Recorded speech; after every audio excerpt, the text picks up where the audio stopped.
Hey! This is JJ and Alex. I made a name for myself, I told you I won't be denied. As you wrap up your day, it's time to get your fix of the teams you live for and the sports you love. This is JJ and Alex on 97.5, the KSL Sports Zone.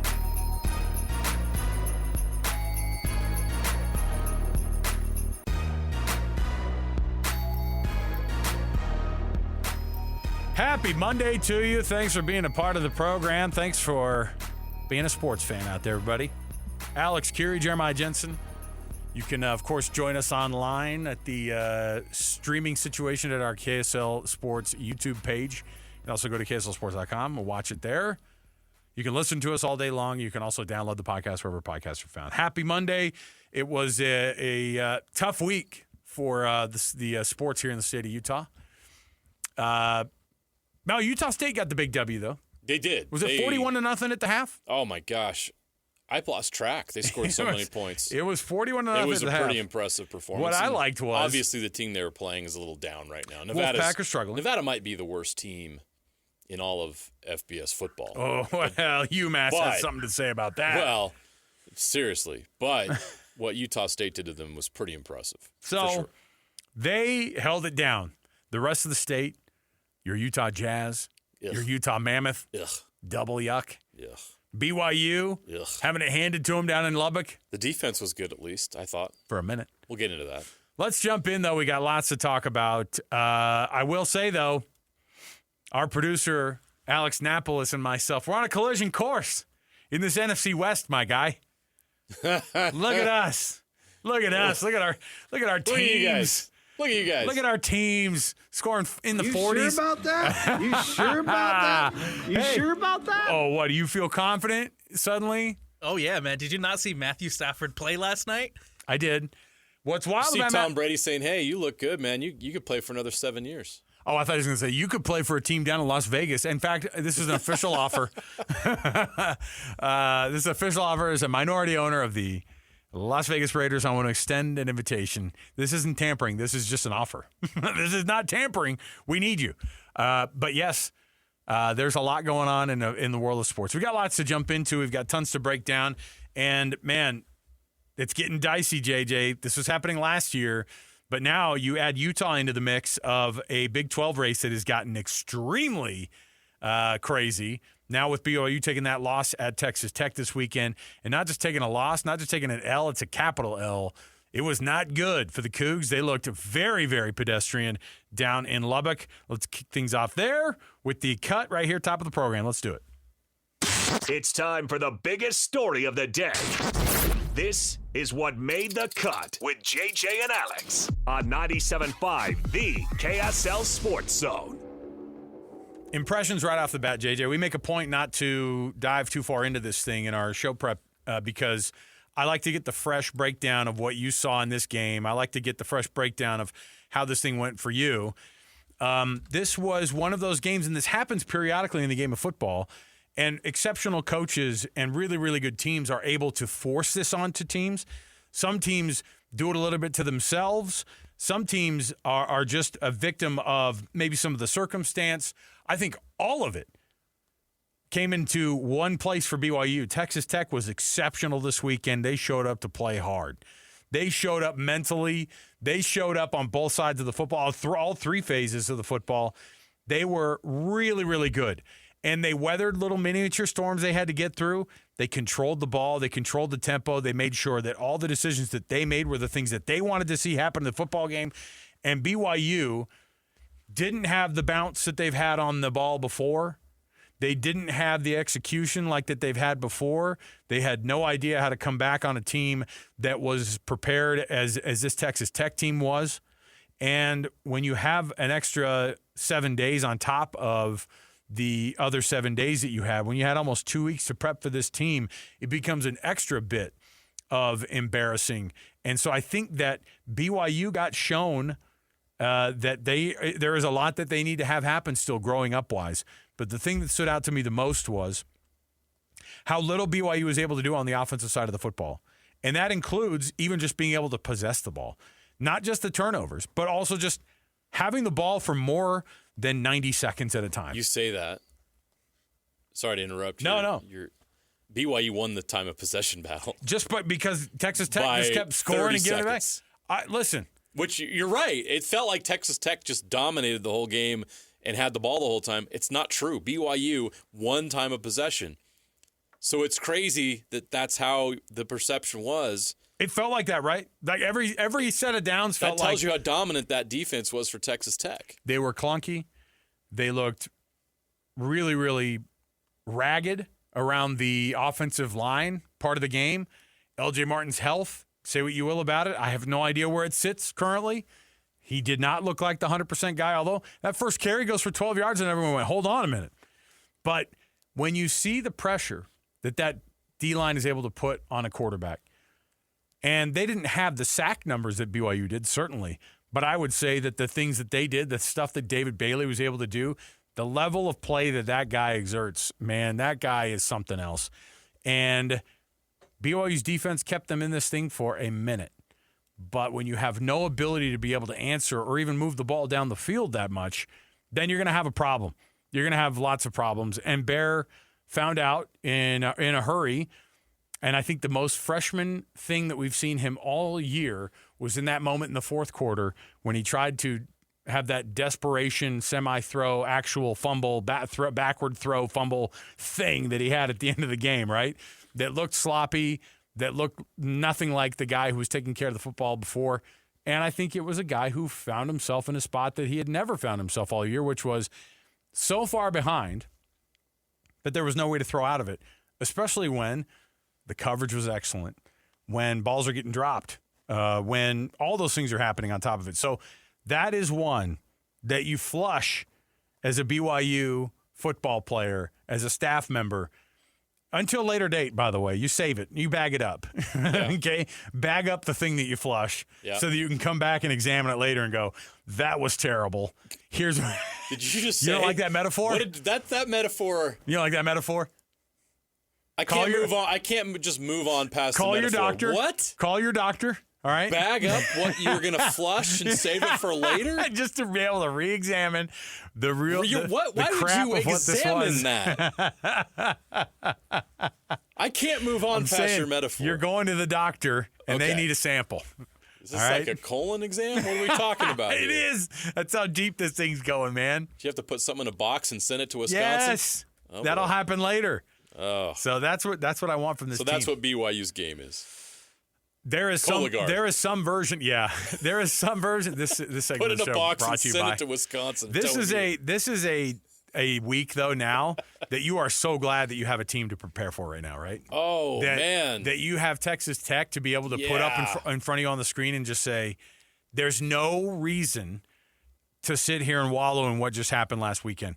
The only thing you can do is go forward and beat the teams in front of you now. In fact, if you have any ability to be able to get to a spot for a rematch against this team. And they probably will. And they hopefully can. You say they probably will, but what is it that you've seen in Texas or in TCU that you feel like that suddenly they couldn't just turn it around? The talent's there. They're coming to Provo, yeah. But a late night Saturday game, how is BYU going to respond this year to their first loss? Because last year, they responded with a second loss. And I know it was against an Arizona State team. Then they have to go on the road to a Cincinnati that is still very alive, sort of in control of their destiny. And then they have to come home and play UCF on a weekend that's full of distractions. Everybody talking about here's where you should and shouldn't be in the college football playoff. While the team is just quietly preparing to play you at your house. I get UCF is not.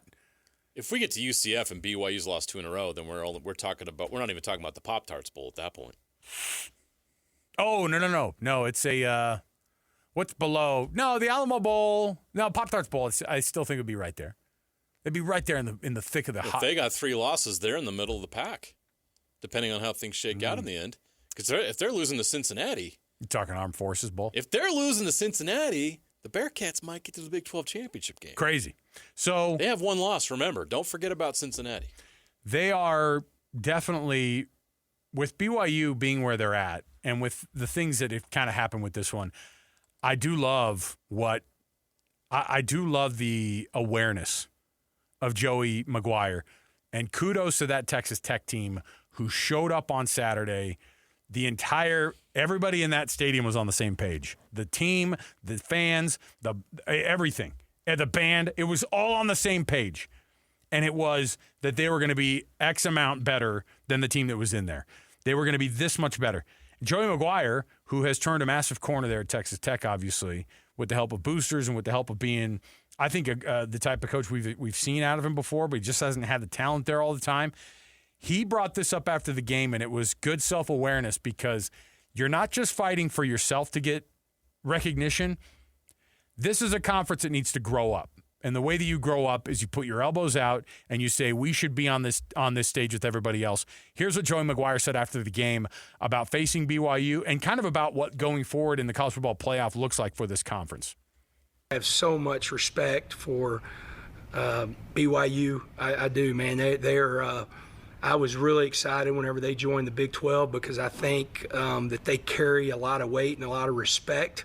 I think that I have a lot of respect for them entering a conference and not playing an independent schedule like other people. Y'all already know who that is. And so I have a lot of respect for that. I mean, they're earning their right just like everybody but a couple of people in the nation are earning their right through conference play, and playing in some really tough places. I love the idea of, hey, by the way, when it comes down to it, because it only helps him too.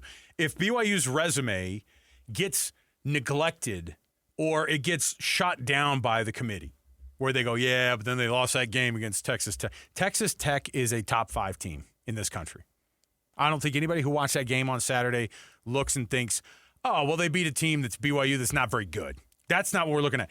Think of the teams that they've beaten on the way there. Yeah, you lose to an Arizona State team who, by the way, that was the death throes of the conference champion who still had their quarterback, and we're playing with and Texas Tech's playing with a backup quarterback. And Bear Morton's limping around out there, and they still won that football game.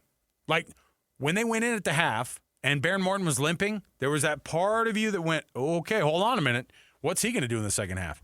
I'll tell you what he did while limping around, and he still did at the end of the game. They won that dang football game, and he was exceptional in the second half.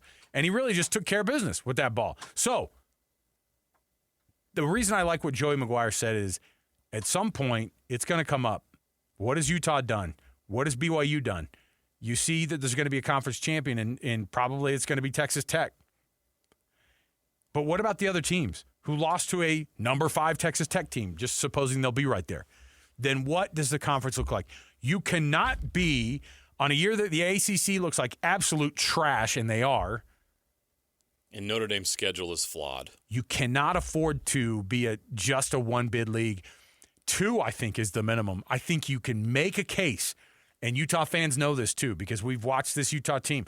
If they continue to absolutely beat the crud out of these teams that they have in front of them, why wouldn't the team that started 13 in the rankings and is just going to keep moving up, why wouldn't that team be good enough as a 2-loss team coming out of the Big 12, whose 2 losses might be to a single-digit ranked Texas Tech team and a single-digit ranked BYU team? Why wouldn't they be in that conversation? And you don't think Utah could show up and beat Oregon? You don't think that that's the case? Oregon could have played, or Utah could play Oregon better than Iowa did this last weekend. No question. I'm convinced. No question. And are all these other teams gettable? Indiana is not perfect. Texas A&M, they only know how to lose big games. At some point, that'll come up. I'm telling you, there's no reason. Why not talk about 3 teams in the Big 12? Why not? Is that an insane thing for me to say? As long as they all win out from here on out, then they should absolutely all 3 be considered. They should absolutely be looked at. Which last year, I don't even think BYU got looked at last year, to be honest. I don't even think they were considered. The committee couldn't wait to look away. And I think games like this last weekend. BYU let them off the hook. Right, and I think games like last weekend, that also kind of gives them an opportunity to go, good, we don't have to think about those guys for a minute. This isn't as easy as last year, though. They lost to the number 8 team in the country in their building. Right. They did not lose to Kansas at home. There's a difference. Kalani Sitake talking about this team after the game. He's in a weird spot right now. He doesn't do this very often. BYU is 21-3 now over the past 24 games. They're used to winning more than they are losing over the past 2.5 seasons. Here's what Kalani said about this team, the physicality that they have, and what they look like against this Texas Tech team that was an absolute buzzsaw of a team to face. Proud of how hard the guys played. Obviously didn't do enough to put ourselves in a position to gain a victory, but I appreciate the effort and the willingness to be physical. Way too many mistakes for us to be in a position to come back in that game and to put ourselves in a position to have a right to earn the victory. Where do you put this loss, JJ? Like, what if you're to point to, and I know they'll say it's a team loss, but if you're to look at it and say this was the biggest thing that was lacking in this game, where is it going to be? I've got some ideas. Let me first say that watching Texas Tech BYU felt like watching Texas Tech Utah. Felt like I was watching the same game. And the same problems occurred, which I think you have to give Texas Tech credit for that. Texas Tech is a really good football team. Agree with you. Texas Tech is not just a top 10 team. If they win out and they win the Big 12 championship, they deserve one of the top 4 spots in the college football playoff. And they'll get it. They should get a bye. They'll get it. They'll absolutely This is a very good football team. And when you look back at that Arizona State loss, they were missing Baron Morton. They were banged up. And there were a lot of factors that went into that. I'm not making excuses for that. Arizona State but beat they them, were and same thing. it. They were on the road. And again, like I said, that's an ASU team that's very different. How many Big Ten and SEC teams get the mulligan? Does Alabama get the mulligan for Florida State? Yes, they do. Mm-hmm. Why doesn't Texas Tech get the same mulligan? So Texas Notre Dame Tech gets 2 mulligans. Exactly. Right. Just like they did last year. Right. Look, Texas Tech's a great team. Let me start with that. And they are the reason why this happened. But there are 3 things that stick out to me about why BYU lost this football game. Number 1, third down efficiency. 3 of 14 on third down is not going to get it done. They did not execute in those moments when they needed to get those third down conversions. We, in our football group, we text back and forth, and Sly made this point, and I want to bring it up because he's right. This is the first time all year that it looked like Bear was feeling the pressure. Yeah. His decisions weren't great. He got happy feet in the pocket. And look, when you're playing certain teams, your confidence can build up. When you're playing a team like Texas Tech, it just gets knocked down. Feel different. It feels different. Yeah. Okay? Yep. Look, just ask Utah. They haven't had to play a team other than BYU that felt like Texas Tech did. And it felt different. And they've actually seen their confidence rise after that game because things have not been as hard as they were in that first conference opener. Texas Tech's really good. So third down conversion was a problem. Bear did not look as comfortable. 1 of 3 on fourth downs. You go for it on fourth down 3 times and you only get 1 of them. Those are 2 drives that ended where you turn the ball over on downs. This is just the same as a turnover. Okay? So then I go to another thing that's a marker of success. Running the football. Remember 2 years ago, why did BYU struggle their first year in the Big 12? They could not run the football. Remember how many times they didn't get to 100 yards in a game? That was a problem. That wasn't a problem last year and had not been a problem up until this point. But only 67 yards rushing against that Texas Tech defensive front. Utah had a similar problem. You know they've got the dudes. You know they have the offensive line. But offensive line meet brick wall. Texas Tech's front is really good. Yep. And BYU's front struggled against their front, and they could not get the running game going. And L.J. Martin not being 100%, not running in between the tackles as many times as he'd like to, was obviously an issue. And this one's obvious. Turnovers. BYU turned the ball over 3 times, Texas Tech 0. Yep. Okay? It's really not any more complicated than that. The defense, I thought, was really good. They got to Baron Morton, 4 times in that game? Yeah. They were able to provide pressure. Half, How many times did they hold Texas Tech to a field goal? How many short fields did that defense have to defend? Mm-hmm. Okay? You have to play efficient ball against Texas Tech. You've got to be able to convert some third downs, at least 3 or 4 more. You can't have the ball turnover on downs added to the 3 turnovers. That's 5 drives that ended without any points where you should have got something out of it, and they didn't. So it's really that simple. BYU can go back and look at what happened in those 3 areas and fix them. And they've already seen Texas Tech, and if they get another shot in the Big 12 championship game, they'll be able to address those things. Doesn't mean they're going to beat them, but they'll probably have a chance to do much better. If Utah somehow, some way, ends up playing Texas Tech in the Big 12 championship game, they'll have a better idea of how to attack them. But Texas Tech is a juggernaut, and BYU learned firsthand. BYU does not need to lose confidence from this game. And I will judge BYU not on the way they performed in this game, but how they would perform against TCU. Yeah, the bounce back is You're so huge. right. The bounce back they is can't huge. have another situation like they did last year. they're too good of a team, and we've seen too much good from this BYU team to let this game send their season in the other direction. That's the big test this time around. Don't let what happened last year happen again this year, where it snowballs. I don't think that it means like that. Do you look at it and go, well, BYU got exposed? There's some stuff in there that you didn't know. I don't look at it. Exposed isn't the word. I think whatever their weaknesses are, They got beat. No, for good. sure. And their weaknesses have been their weaknesses, I think, the whole time, and they've been able to make sure that they were able to out-execute what these other teams were doing. They've taken care of the football all year. Yes. They've been able to run the football all year. Okay, think about it. They had third down conversion rate is good. They had 6 giveaways going into this game all year long. Right. And then they ended. And 3 in one game? They had on the road? They had 40% to their yearly in the total. morning? It was a bad mix. There's no doubt about it. So I think that the stuff that BYU has to worry about is the stuff that they've had to worry about all year. Can your run game get going? Can your freshman quarterback stay free of mistakes? Can your offensive line get a push? And those things didn't happen. And that was why. And like I said, I have no idea what the level of health is of LJ Martin and where he was. He obviously, I don't know. You can say, well, he didn't look like himself. It's like, well, they just didn't hand the. I don't know. It was clunky. Everything felt out of sync. And the times that BYU has been able to outplay call people, they didn't do it.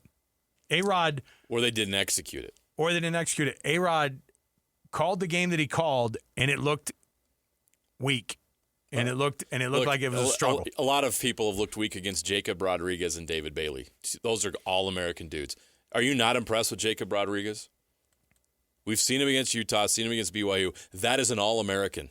David Bailey, that is an all-American. Yeah. That defensive front for Texas Tech is the best that money can buy in college football. Money well spent.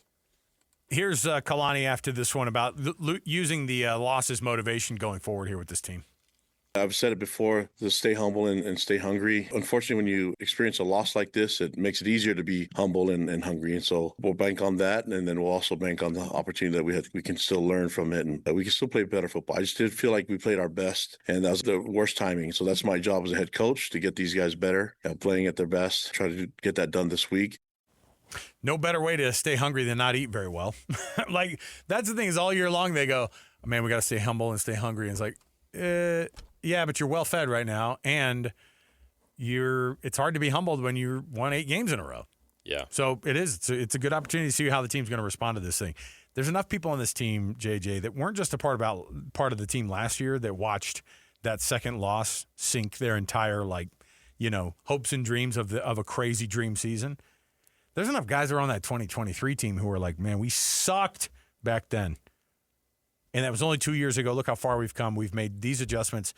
There is no way that we are going to forget where we came from with this. And Chase Roberts is one of those He's guys. one of those guys. And I was going to bring up Chase because when they showed him after the game, you saw a guy whose face was, I can't believe we weren't ready. Like, I thought we were ready. And that was the idea that I think a lot of fans certainly had this thought, but I think a lot of the guys on the team had that thought, that they got there and they were just not, they weren't even close to the level of preparation they needed to be. I think from a mental standpoint too, that Texas Tech team was. So crazy game on Saturday. Chase Roberts guaranteed if they play again, they're going to win. That's so hard to do. I love it. I don't. I love it. But I'm also not on the team, so there you go. Good for them.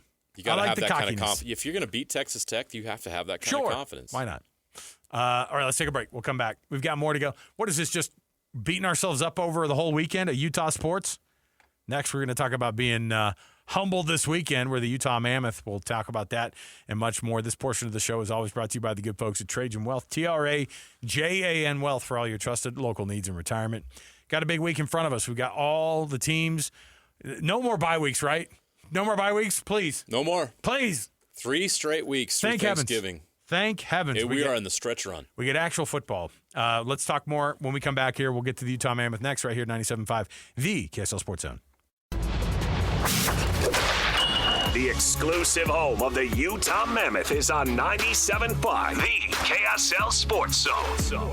Clayton Keller flies in, shoots on a sharp angle, and scores! Clayton Keller says, I'll do it myself. Below the goal line, otherwise Cousins would have had a breakaway. Wraparound attempt, and they score! Ottawa gets the leaky one, and it's 3-1. Right now it's Nick Schmaltz gliding in. Schmaltz to the front, scores!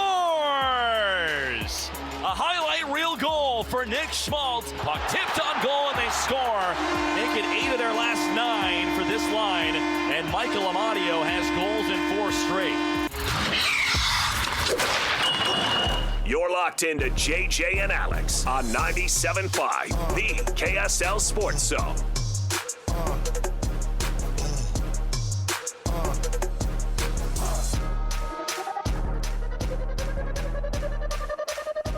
Guess what we have coming up on Wednesday for our Win Ticket Wednesday? Gonna get yourself some tickets to the Holiday Lights at the ballpark at America First Square. It's a brand new immersive holiday tradition opening up on November 14th. You can reserve those tickets at the ballpark at afs.com or just listen to the KSL Sports Zone all day long on Wednesday. We've got tickets for you and your family. Don't want to miss it. We're all excited to see what this thing's going to be all about. And I think we're actually going to be broadcasting from out there at some point during the holiday season here, JJ. So this should be nice. Look, I'm open to, this is always hard as a parent. You got to figure out stuff to do for the kids during the holidays. Yeah. Creating new traditions. Sometimes it's hard to do because you just go, well. I'm bored. I want to do something. We have I'm bored, Mom. Yes. I'm bored. I want to do something. Well, it is. Can we go somewhere? It is gingerbread cookie making night. And it's like, oh. Gross. All right. Nobody likes that. Go check it out. So listen to us all day long. We'll be there. Hey, the Utah Mammoth, speaking of being humbled and hungry, I hope they have felt humbled because I think watching these games, the Mammoth, don't look now, are toward the bottom of the division that they were very much on top of less than 10 days ago. And they have now lost 5 out of their last 6 games. A overtime win against Buffalo is the only thing that has kept them off of a 6-game losing streak, basically, JJ. This team has now gone from being one of those that everybody was saying, hey, throw some respect Utah's way to, okay, what are they going to do to be able to get back to the spot that they were early in the season? It's not a good look because they've been scoring early, just like they've been doing in a lot of these other games. But they were putting the foot down in these other games, and they've been facing off against some of the competition that was not able to come back. And now some of these teams are starting to find their lines, starting to find that gel a little bit with their teams. And you cannot afford to mess up at places like Toronto. And then the very next night to mess up again at Montreal.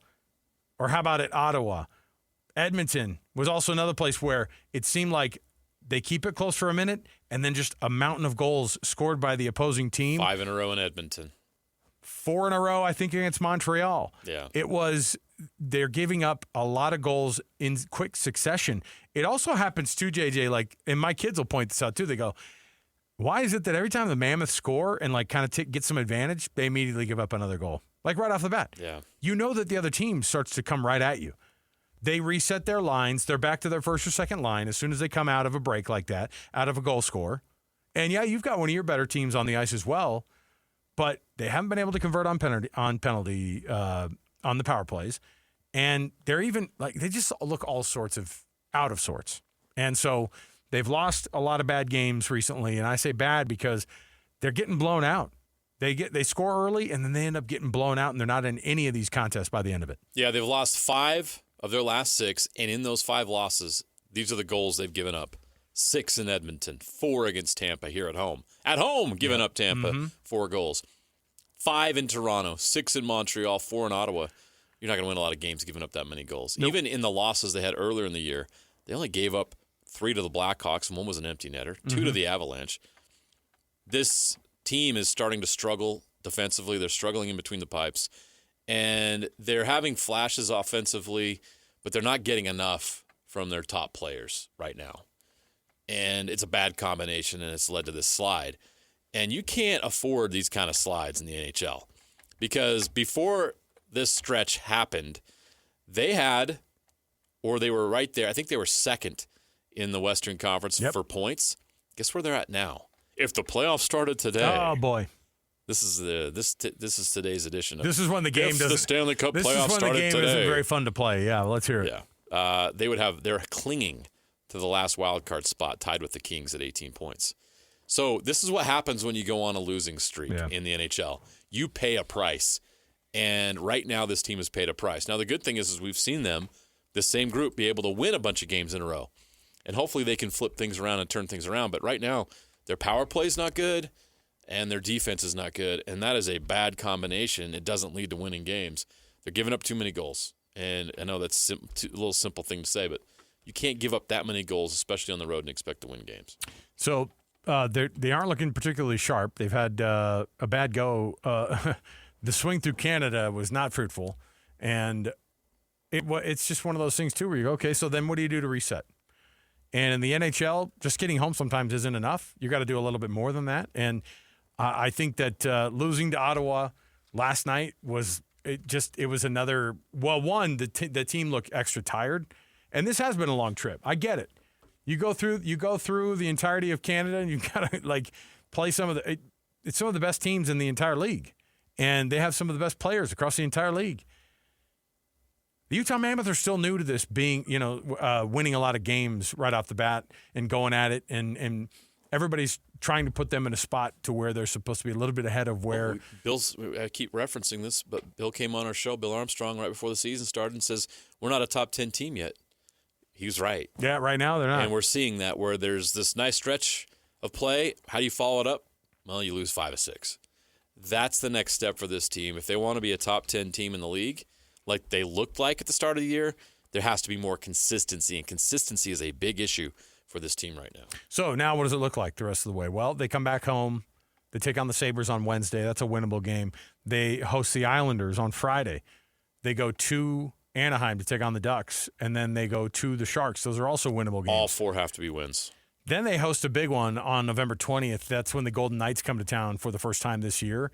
There's a double dip where they're going to go Golden Knights, then they host the Rangers 2 nights later, and then they host the Golden Knights again at Delta Center 2 nights after that. So you've got a stretch here where you've got a chance to steal a few wins in there. In fact, there are going to be some games in there that you're going to look at. If they're on the calendar later and you go, remember when they lost to the Ducks and the Sharks and the Golden Knights 3 in a row? That is an awful time of the year. Right before they went on a 6-game road trip? Right. Because that's coming. That's exactly what happens in December. They're going to have to hit the road for a long time. So it's going to be interesting to see how they respond to that one.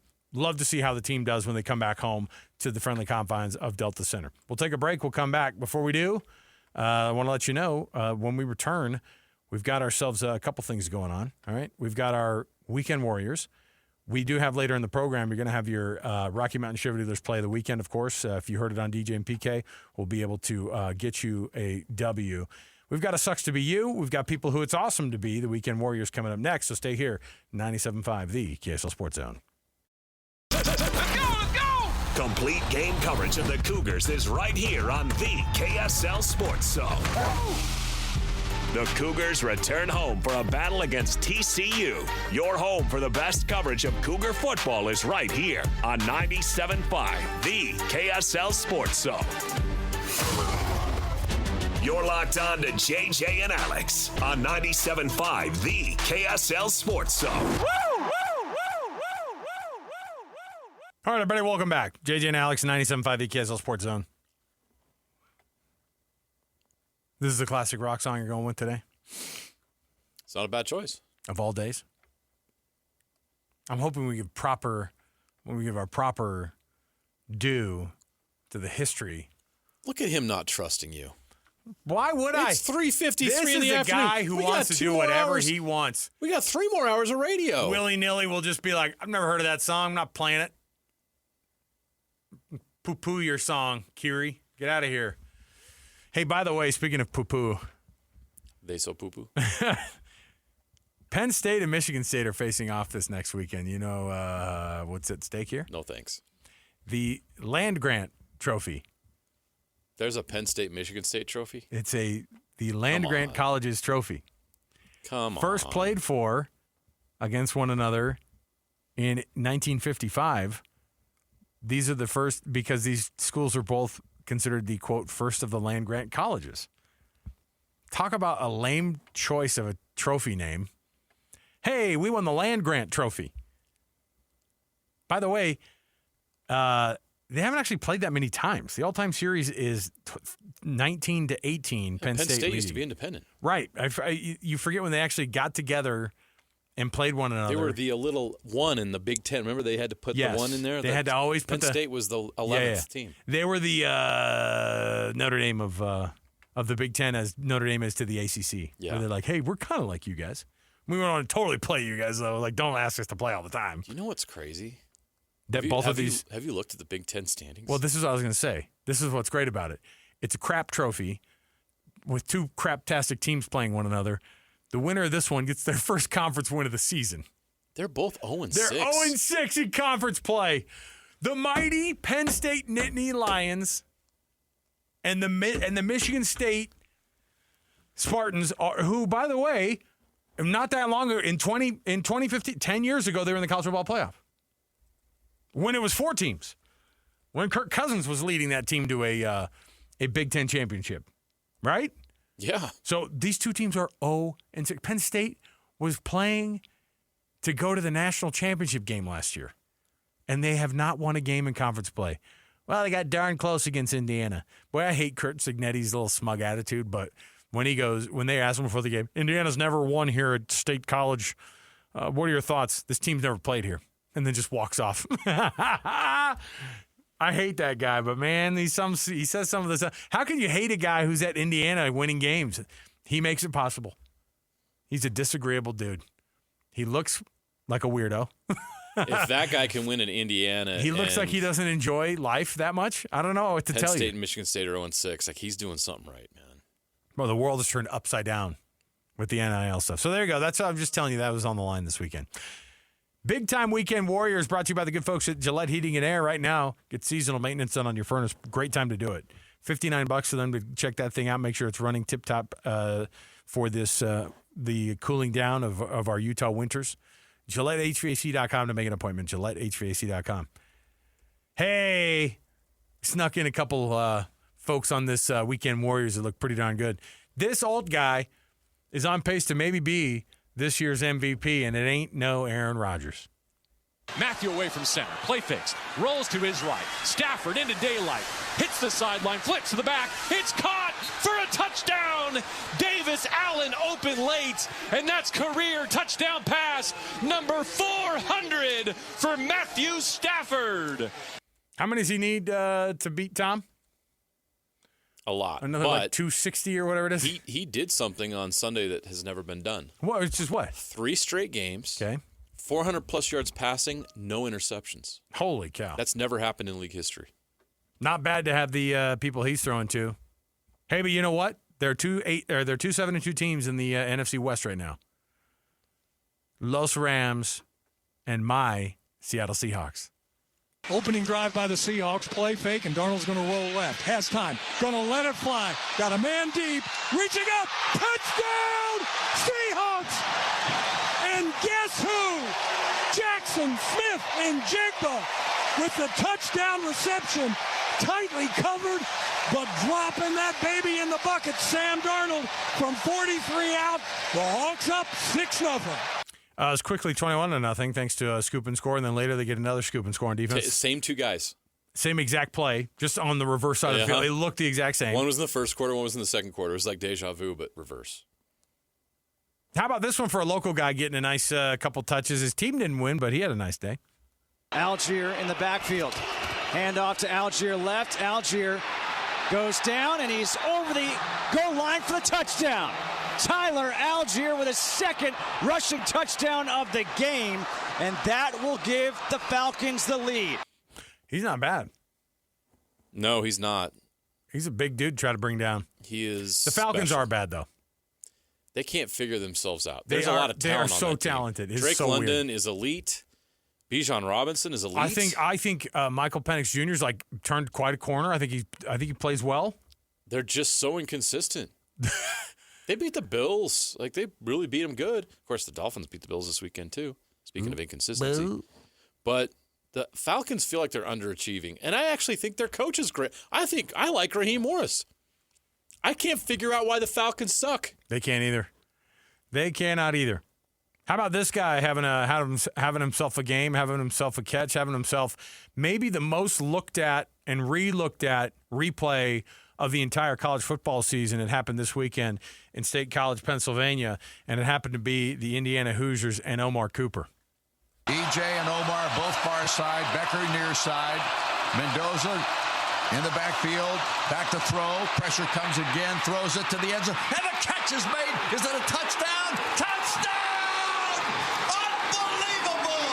Omar Cooper with a grab, and he put his foot down. It's a score for Indiana. I mean, what a catch. That referee deserves a little bit of an honorable mention on the on calling that thing a touchdown, because I wonder if in the replay they'd be able to definitively say for sure if it was called incomplete and they just go to the replay to see if they can get some help on that thing. It was a razor's edge on that call, and it was a phenomenal bit of athleticism by Omar Cooper. Insane. Hey, how about the Wake Forest Demon Deacons making this week's list of people who won the weekend here for us? Pass to the back right corner, incomplete. Incomplete on 4th down and 3, and Wake turns over on downs with 13 seconds to go. Virginia cannot stop the clock, and Wake Forest has come to Charlottesville and pulled off the upset.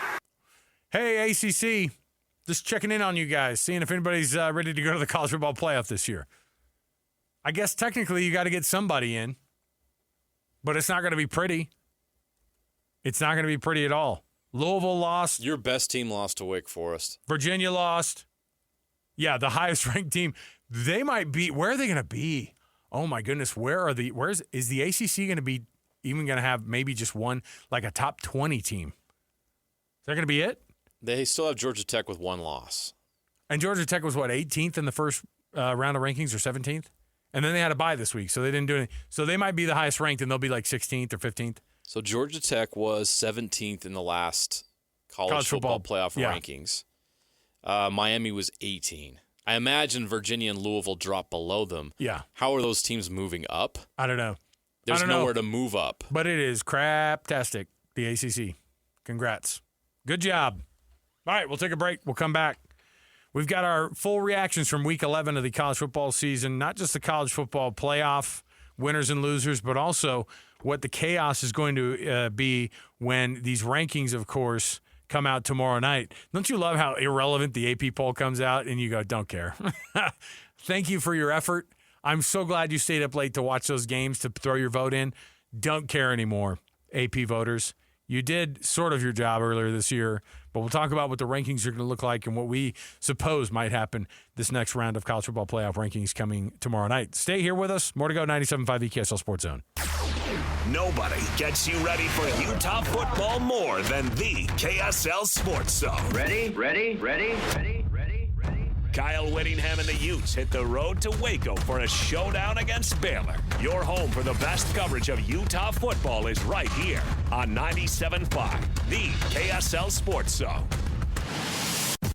You're locked on to JJ and Alex on 97.5, the KSL Sports Zone. Yes, November 10th. American side. Wisconsin. Hey, listen. So, I don't know if you know the story, because our Gen X or Gen, what are you? Gen Z producer, I think Z. I don't know what letter we are. Our Gen Z producer, Alex Napolis, is like, the Edmund who? What? That's one of my favorite back and forths on Seinfeld, by the way, when Elaine goes, what was the name of that ship that went down? Yeah, the Edmund Fitzgerald. Oh, I love Edmund Fitzgerald's voice. No, the singer was Gordon Lightfoot. She's like, I don't think that's right. He goes, yeah. Okay. And he said something like, yeah, and he got run starboard by Garfunkel or something like that. Art Garfunkel. Anyway, by the end of it, the Edmund Fitzgerald went down, and Lake Superior is mean this time of year. Is basically what the idea is. This is like the Titanic of cargo ships in the Great Lakes region, okay? The Edmund Fitzgerald. And there's still mystery to this day as to how it went down, but all 30 on board went down. No, they say that 30 know the tale, 29 and God, and none of them are speaking. So this whole song, Alex Napolis, is a tribute to the Edmund Fitzgerald. Kind of tells the whole story, right, of the 29 who went down that day. He's so interested in what you're saying right now. 50 years ago today, Look Napolis. how interested Napolis is in what you're saying right now. Our listeners are so enthralled by this. I love this freaking guy. I love this story. I am absolutely enthralled by stories like this. Is Gordon Lightfoot still with us? Oh, you mean the guy that looks exactly like Bryan Cranston and Chris Pratt had a baby? Yeah.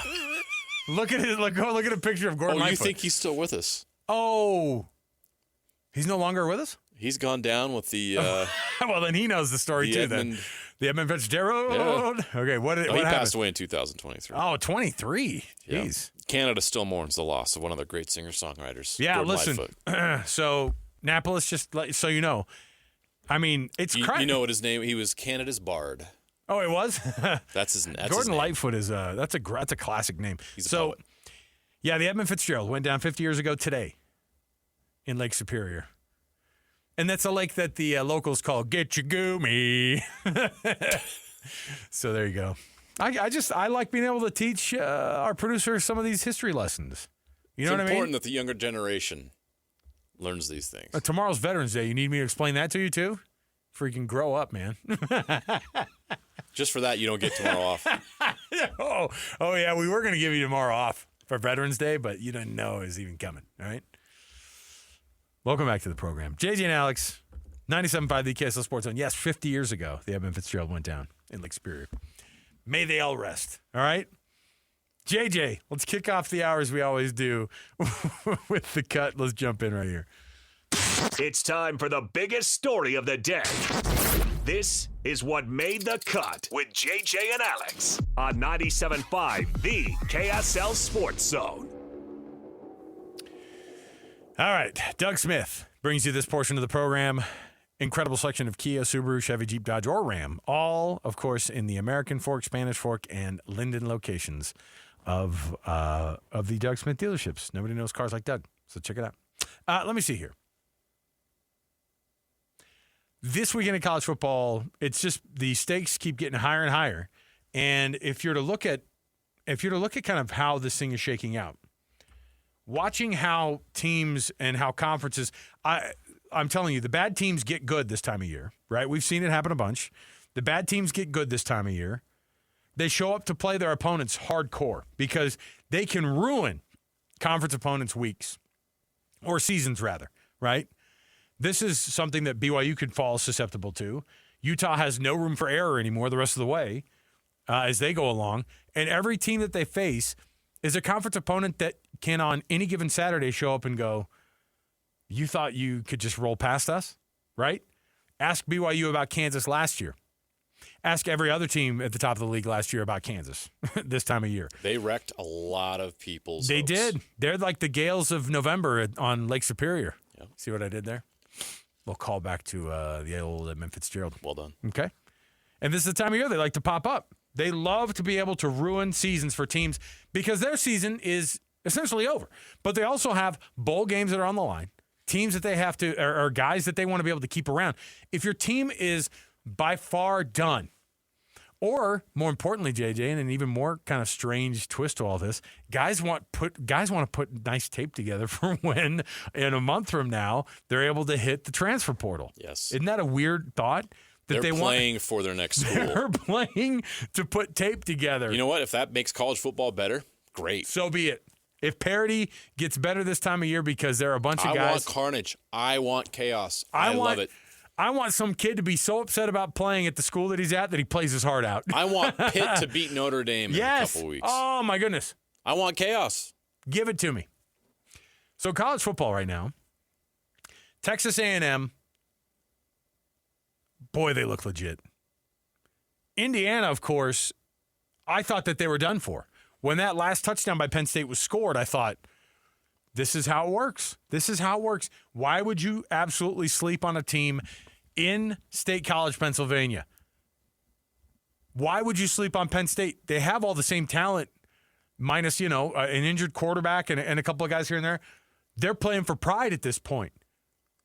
Beating an Indiana team could have absolutely at least turned their attitudes around a little bit, right? Made people feel a little bit like their season's going better. Plus, like I said, maybe you're trying out for Coach Cignetti, Yeah. Instead, Indiana escapes, and there's going to be a couple of these the rest of the way, JJ, teams that have no business hanging with another team, and they either can get it done and they get the upset. We saw it this weekend in the ACC. Wake Forest has no business going into Charlottesville and beating Virginia, and they did it. Louisville loses. As soon as you start to take them seriously just a little bit, teams start to fall off. The question is which ones are the ones that are going to be able to bounce back? Texas A&M is really good. My whole life, JJ, I've laughed and lamented about Texas A&M. How we all have made the jokes. They've won nothing forever. So it's the tradition to just watch Texas A&M melt down, usually way before this. Texas A&M doesn't win national championships, JJ. They're not even in conversations of legitimate bowl games, and yet here they are. And I know LSU is just LSU, but they still have a lot of talent on that team. And Texas A&M made them look pretty darn foolish the other night. And think about how stupid we are when it comes to the Heisman hype that people get, Garrett Nussmeier, who goes out of that game and you went, oh, his backup might actually be better than he is. It looks like he is. They might have a future with this freshman. And so watching how these teams walk out, the ACC champion is not going to be left out of the college football playoff. And this is a year that they might actually need to be. Now, it's not the way that it works. It's not. Because they get them in. But the ACC will have put in, think about what they put in last year, a 3-loss Clemson team. Yeah. And then they got 2 teams in last year. Yes, and then an SMU team who had no business being in the conference or being in the college football playoff. BYU was better than SMU last year, and still, we know what happened. Ridiculous. You could have said that they were actually better than even these Clemson last year. Right? Because Clemson, they won their conference championship. Now, I'm looking at some of these college football playoff rankings and where teams are going to be, and I'm looking at Brad Crawford's, for example. He put together his prediction of just how this thing is going to get, or how this thing's going to shake out, okay? And I don't know what to think about it except for, and I can't be totally upset with it because when you watch what a team like, Vanderbilt going to overtime and getting the win, that's great for them. But I just nobody is convinced that Vanderbilt is built for the playoffs. All right. Brad Crawford's 4 teams out from for the college football playoff. The number 1 team out, the first team out is an 11-2 BYU team. So an 11-2 BYU team being out would mean what, JJ? Big 12 championship game, another loss to Texas and then they lose again to Texas Tech. Should that be enough to kick BYU out of that conversation of being – because then you're talking about 2 losses that were definitively better than the 2 losses that this team took last year. Better than the 2 losses that Notre Dame will take. Better than the 3 losses that Texas may have taken got in. Texas is in according to this supposition. And they want it. And they have them at 3 losses. Yeah. Getting it ahead of a 2-loss BYU team. Well, it just means more. How about a 2-loss Utah team? Also getting the stiff, the big old you're not invited anymore. Okay? Like the reality is a 10-2 Utah team, and they're in the what he calls the not dead yet category. But they would be if you're the type of person that puts a 2 or 3. The thing is that Oregon could have easily lost that game this weekend and still been in the conversation, according to a lot of people. Yeah. Because we have a hard time not allowing brands that we prefer to be on that bracket to be there. Right? It's hard to get rid of those teams. So after this week of chaos, you're going to see another week of chaos. But we have 3 weeks left of the college football season. And then conference championship games. BYU, by the way, opened up 7.5-point favorites against TCU, if you're wondering. That seems like a little bit much. No, it makes sense based on what TCU's doing currently. They're not playing good football. TCU is not playing well. And that loss over the weekend, giving up 17 straight in the fourth quarter, not good against Iowa State, who, man, I don't know what you would have thought about their season if they would have lost the 5th in a row. Right. Right? So, to me, the season keeps getting more interesting and more interesting, and yet it's this weird slow-motion car crash, JJ, to watch teams be eliminated from the college football playoff without actually getting a shot at being talked about as being a possible team in the college football playoff. And I'm talking about a second and third team out of the Big 12. There's no way that a 2-loss Utah team should be just dismissed wholly because of their 2 losses, if at that point are to BYU and Texas Tech. When you're talking about a team that brand-wise and performance-wise will have likely have rolled everybody. Now, they got to do it. They have to keep going. But I don't get the idea that teams Notre Dame can't lose another game because you can't make an argument for them. Texas can lose another game because somehow the argument will be made. Oklahoma is going to be in that same conversation, and so is Vanderbilt because of the conference that they're in. USC, JJ, is still getting pub. I know. It's hard. They're lurking on the outside. They really are. Because they play Oregon.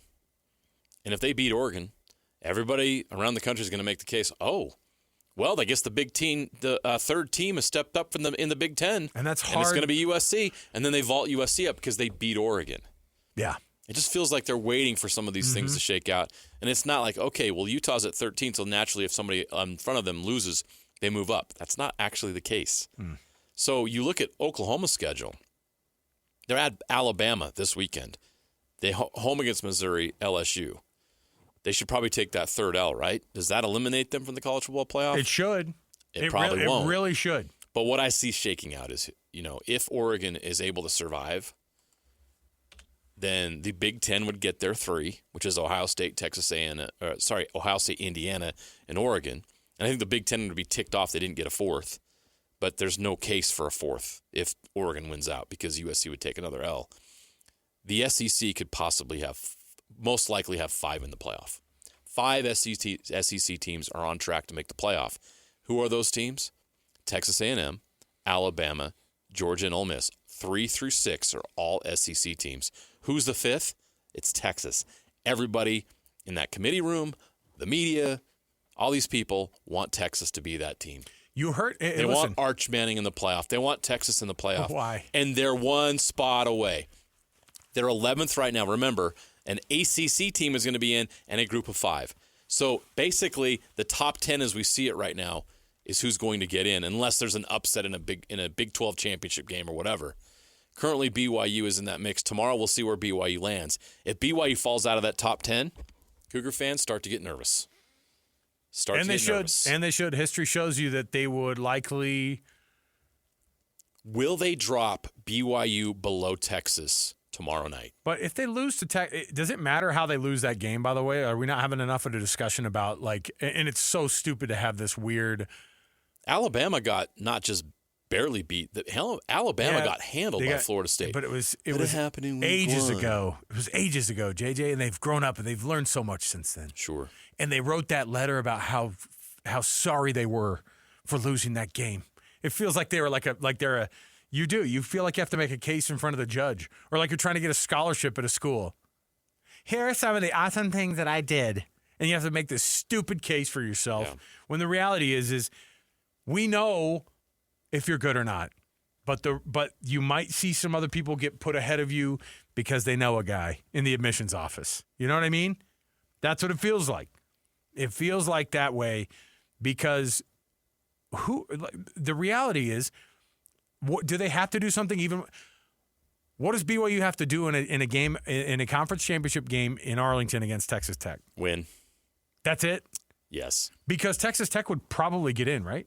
Still. Would Texas Tech get in if they lost to BYU? With their resume and a second loss, I think if they're high up enough, they would have to take them. This is the scenario that plays out.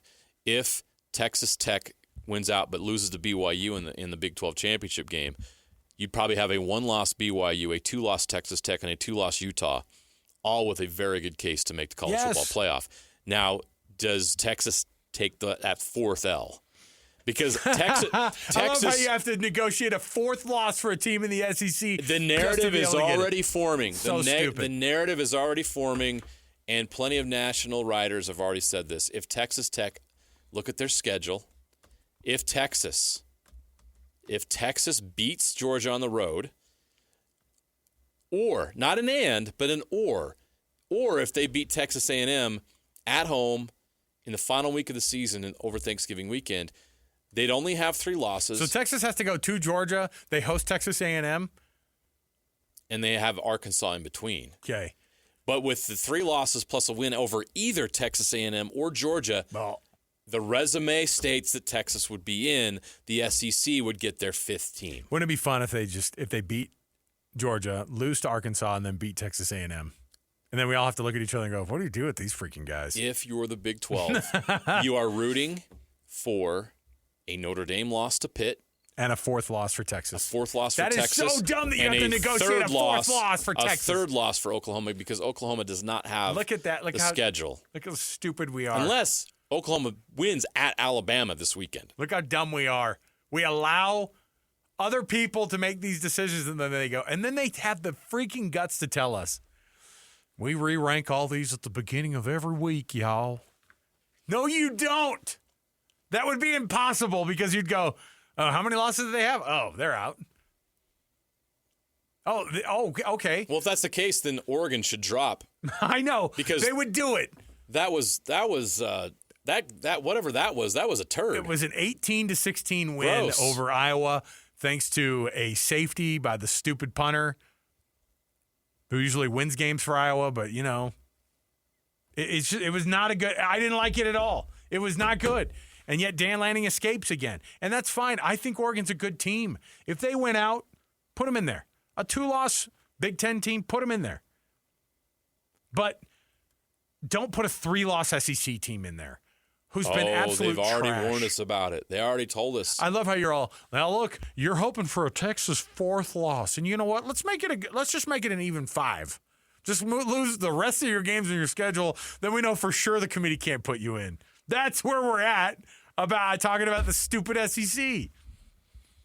Man, don't you hate the South? Do you hate Texans? I guess technically on both of those things, but yeah, the self-loathing continues then. I can't stand the arguments that are already percolating on the back of the stupidity stove at the college football playoff. That's what they're doing. What do we tell them? Oh, look at their schedule. They got Texas back there cooking it up. Come on. I'll take a break. We'll come back. Got more to go on the program. We got tons to be able to chat about here still. Got the NFL Blitz around the corner, including some awesome weeks for our locals here in the NFL. On top of all that, also some movement in the NFL on the coaching front that is wild. Cannot wait to get to it. So we'll come right back. We got more to go. 97.5 BKSL Sports Zone.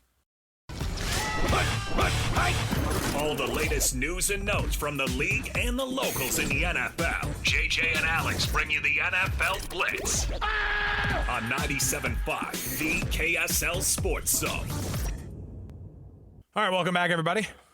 JJ and Alex, 97.5, the KSL Sports Zone.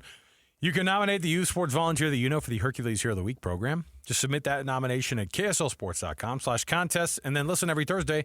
JJ and I read off a winner for you, and we celebrate the efforts of those volunteers who make an impact in their community with the Hercules Hero of the Week award, sponsored by Hercules First Federal Credit Union and Beehive Meals, from whom they get prizes. Both of those places contributing prizes.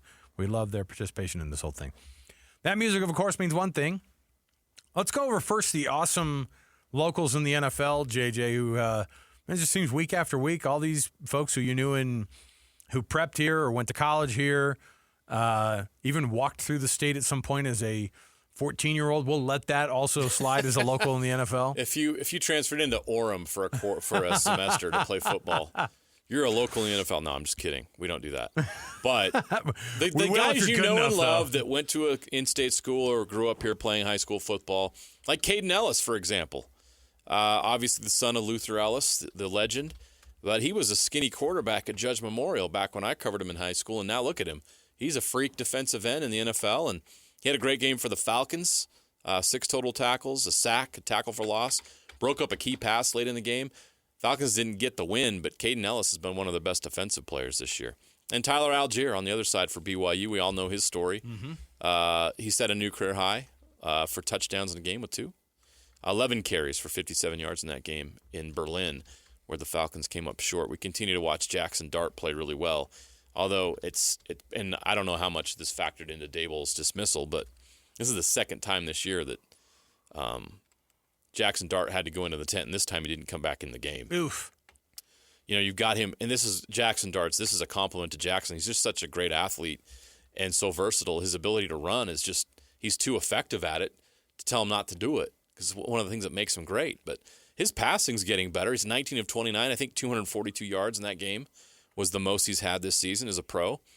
But he, again, 2 touchdowns on the ground. You live and die by that, and they died by it because he got hit late and knocked him out of the game. So that's something that he's going to have to learn and figure out how to get down and get out of bounds. Cole Bishop had an interception, his second of the year. Dalton Schultz, how about that Texans comeback? I was watching that I lost. I was on the Jags after they beat the Chiefs. They looked like they were going to give the Colts a challenge. Something's off there, right? That was bad. There's the type of finger pointing that happens in a moment when you're down. Because what was it? Was it 34-10 when they started the?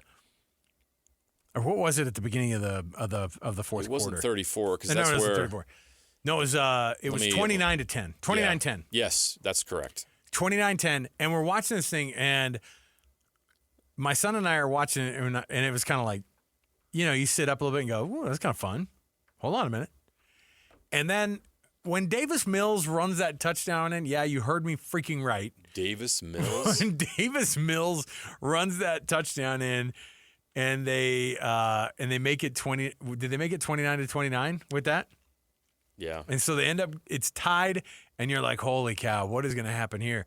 Now, you got Cam Little. You just have to get that thing to like the 30-yard, your own 30-yard line. He'll make an 80-yard field goal. Come on.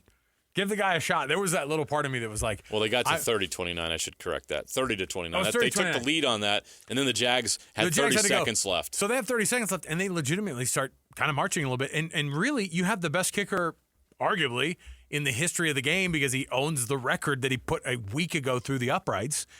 They'll let Cam Little try from 70. Heck, if they were down and they had a last shot, they'd let him try from 72, right? Like, which means all you have to do is get to the 41-yard line or whatever it is. Like, they'll have you try to kick from your own, 38 or whatever it is. So, but they just couldn't even do that. Flag, and then the worst looking, most embarrassing pick six you've ever seen in your life to end the game. That was ugh. And they showed Liam Cohen and he's on the sideline, and boy, things have changed a lot. I mean, they were 15 minutes prior to that, they were on their way to 6-3 and easily leading that division. And instead, they end up 5-4 after 15 minutes, and it's done. And now the Colts have a gap there. 2 games or 3 games now. And the Jags look like a team that could miss the playoffs. Yeah, I mean, why would you suddenly start believing in them? They can't. Their defense was a looked bad. Bad loss. Yeah, terrible. But you know what? We've gotten 2 of these now in the last 3 weeks with the Broncos and with these guys. That was like you never saw comebacks like that in the NFL ever, and we've gotten 2 of them in the past 3 weeks. Crazy. Let me see here. Yeah, 29 points in the fourth quarter is insane. How many did your Broncos score? Was it 26? How many did your Broncos score? 30. What am I? Same thing. Yeah. Same thing though. Ridiculous. So anyway, let me see what else we have here. Oh, by the way, the Giants have fired Brian Daboll. And I don't know how long. Yeah, it was 33, by the way, the Broncos. 33 in the fourth. 33. I don't know how long Joe Schoen has as the GM at the Giants, but Brian Daboll getting fired. This is tough. And I think I think Shane's job is going to be fine because they have the personnel. Yeah. When you look at the Scadaboo was emerging before he broke his leg. Obviously, Jackson Dart is the guy at quarterback. When you interview, they got a lot of pieces. Their pass rush is great. Their defense is good. When you interview for this job, and they ask you, "What are you going to do with Jackson Dart?" What do they want to hear as an organization? That he's not going to get hurt. Right, but I mean, every like, time he touches the football. But at the same time, like, is it beneficial for the guy to come in and go, well, yeah, I mean, I didn't draft him, but yeah, I think he looks talented. Or do they want to hear He's going to be the future, and I'll make him. I'll make That's him the exactly future. what they want. I Because hope it's clear so. to everybody that Jackson Dart is a franchise-level quarterback at this age. Yeah. It's clear. He's been terrific. He looked good, and if he goes out of that game, the way the team responds to him, the way Yeah. the fans have responded to him, the production, he's the guy. So go find a head coach that's going to get the most out of your guy. Makes sense to me. Brian Daboll, 11-33 as a head coach for the New York Giants. Some great coordinators just aren't meant to be coaches, and he's one of them. He is a phenomenal coordinator, which means, of course, in the NFL, even if he wasn't a good coordinator, he'd still have a job in 10 minutes. Sure. But he's a great coordinator, and all the players who play for Brian Daboll like him. You know, they like this guy. He's tough. That's what's but hard. fair. That's what's hard about this is that there are guys that get fired, and the players don't like them, and they're like, good. But, I mean, ultimately, no player likes to be losing like they are. What are they, 2-8 this year? Yeah. And they've been 2-8 the last 3 seasons. 4 blown leads. Yeah, oh yeah. Their record should be flipped. I think losing to the Bears is especially poignant, right? Like, yeah, that you was look bad. and you go, ooh. That was it. That was the last one. That was the last. I mean, the 33-point comeback allowed to the Broncos, the Cowboys. They let the Cowboys come back late. Remember that one? There's a list of them. They're bad. The Commanders. Remember that one? Was he the one who? But when did Daniel Jones leave? When did he? 2 years. 2 years ago. 2 years ago. Remember So, the last year they had like a piecemeal. Who did they have last year? Oh, I don't even remember. They me were neither. bad though. Oh, wasn't it my guy Drew Lock? wasn't that our dude? Something like that. So, in the end, Brian Daboll goes out, and Sly pointed this out in our chat group that we have. He goes, "Does he get fired if Daniel Jones isn't having the success that he's having at Indianapolis?" It's a great point. It made it worse for sure. It definitely did not look good. There's so many things stacked against Brian Daboll at this point. But that some of they them had are no choice. But some of them are poor decisions by the front office too. Like everybody knows that Saquon Barkley could have come to the Giants or could have stayed at the Giants. They could have stayed there. He could have stayed there. They could have made this work. And instead, he's winning divisions across town in Philadelphia. Nah, anyway. I didn't hate Brian Daboll, though. I thought he was kind of interesting. Interesting dude. Didn't get it done. Obviously, and not a very good coach. It was obvious he wasn't going to be the Sorry, guy he's moving forward. 20 and to get it 40 as a head coach. 20 and 40. So back real quick. Just 11 I and know 33 for the we gotta past go. 3 seasons. Daniel yes. Jones actually played 10 games for the Giants last year. Remember they cut him? Oh, yeah. And then they had Drew Lock. And then, hey, Tommy DeVito. Tommy Cutlets That's came how in. Tommy Cutlets started. So that's what they had last year. Which all of it led to a 3-14 season. Oh, my goodness. Yeah, and they're on their way to that, too, depending on what it's going to look like. But you're going to add another top 5 pick to that roster already? Yeah, it's tough. They're good. Like the Giants have talent. I hope they can figure it out. They're in a much better place than their friends at MetLife Stadium, the New York Jets, who are. Ugh. Gronk is going to sign a one-day contract to retire a Patriot. So does that mean like whatever your last team was? So technically he's a Buccaneer according to the league. Is that what's going on? I have no idea. On why their the guys vested. do this. I don't know. I think it's to have a Whatever. little. I think it's to have a little ceremony. It's a nice gesture because it's where you were the star, where you're the man. Did you see Dave Portnoy in the Robert Kraft box? Yes, I did. I could have gone without that my whole Sunday. The Patriots are back, baby! Oh, and the Bills are down 40. Pizza did they have? Hey. One bite in the one bite booth up there? in the booth. I guarantee it was terrible. But he had to tell Robert Kraft. Hey, Robert, you got to try this slice. It's really good. All right, we'll take a break. We'll come back. We have a Sucks to Be You next. People who it currently sucks to be. Plus our Rocky Mountain Chevy Dealers play of the weekend. If you can remember what it is, I've got a phone number for you to call. You just have to tune in next right here at 97.5 the KSL Sports Zone. Basking in the sports misfortune of others to help make you feel just a little bit better about yourself. As JJ and Alex present. Yes, we got beat. We got beat badly. It sucks to be you. All right, you were probably tuned in for DJ and PK this morning when they were giving out their Rocky Mountain Chevy Dealers play of the weekend. They choose a MVP caliber moment from the weekend. And weekends like this, there's a lot of them. So they chose one. If you were listening and you could tell us what that game or what that play was, you can win yourself a little gift card from us, courtesy of the folks at the Rocky Mountain Chevy Dealers. And it's an Amazon gift card, which this time of year, I think we know, is a pretty big deal. All right, so here's what we got. A clue from our producer, Alex Napolis. Any clues for today's play, brother? This is our blank. This is our blank. You blanked out the word team just in case. Oh, the word team was blanked out. Oh, here's what we've got. That you got the. Do I dare do another one? No. No. Wait. Is it too easy then? Yay or nay? Okay. I don't hate it. Okay. I love it.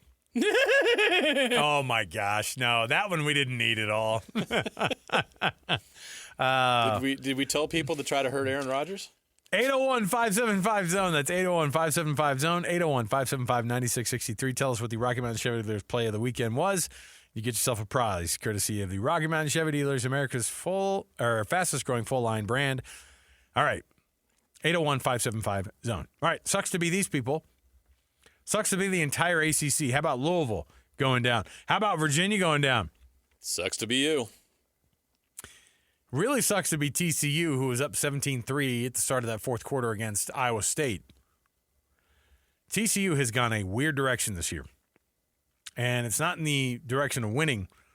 I don't know what it is that Sonny Dykes has to do, but I called TCU as being one of these dark horse teams that could win the Big 12 this year. Why not? I mean, in a year where Cincinnati's doing well, in a year where I didn't think it was crazy what you Utah said. turned it all back around, and I could have made the same case. Well, we talked about Baylor and TCU being those teams. You go, watch out for these guys. They got phenomenal quarterbacks, and you know what's funny? They still do. And they're still They still can't freaking win though. Yeah. They lose to Iowa State, and they've all but punched their ticket to mediocrity. A mid bowl, right? Yeah. But now they come to. But again, that might be a more dangerous situation here because TCU now they look around and they go, "Hey, we got nothing to do except for ruin your season." Do you know who has a lot of confidence against BYU? TCU, always. Josh Hoover. Oh, for sure.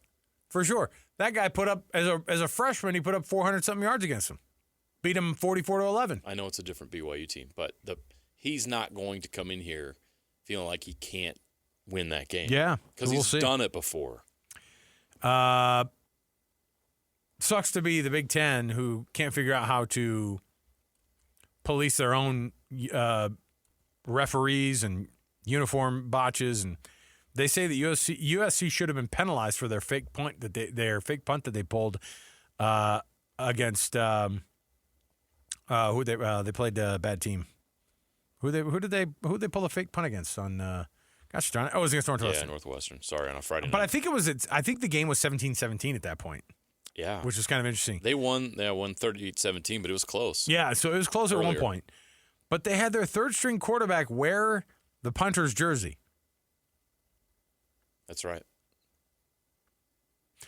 That was Sam Hewitt who threw the ball. Yeah, it was. He's wearing the number 80 out there, and they should have declared that he changed numbers. That was the whole point. They would have been penalized for it. Instead, they converted on a fourth down. It wasn't even that impressive of a conversion, by the way. It was like, oh, they gained 9 yards when they needed 7. You know what I mean? Yeah. But it kept them going, and there you go. And then Washington losing to Wisconsin is about as bad as it gets for – did you already see – I saw a story that Jed Fish wants out at Washington. Did you see that? I don't know if those rumors are true or not. I never know that either. That would be weird, but – Artie wants to get out of the place that he left, the place that he said he never wanted to leave either. We've seen stranger things, right? Yeah, for sure. But Washington was a team that people were talking about as a dark horse Big Ten. Who's that fourth team that the Big Ten's going to get in the playoff? Washington was among those discussed, but that's not going to happen. 6 losses in a row for Wisconsin, snapped by beating Washington. So was that their first Big Ten win, by the way? I'll look at the standings real quick. That's a great I know question. that we were looking, but you were telling me we had a year where Wisconsin, Penn State, and yes, it was, and Michigan State combined to be 0-18 or 0-17 before this last weekend. Yeah, exactly. Their leading passer was their punter. I saw this, and they still freaking beat the Huskies. Yeah. Sucks to be Washington right now. That was a bad loss. All right, we'll take a break. We'll come back. Did somebody get the thing? Wow. This is our Colts. This is our team. We love them for the shoe. Don't know the rest of it. No, we know. What did he say? This guy is of. Hold on.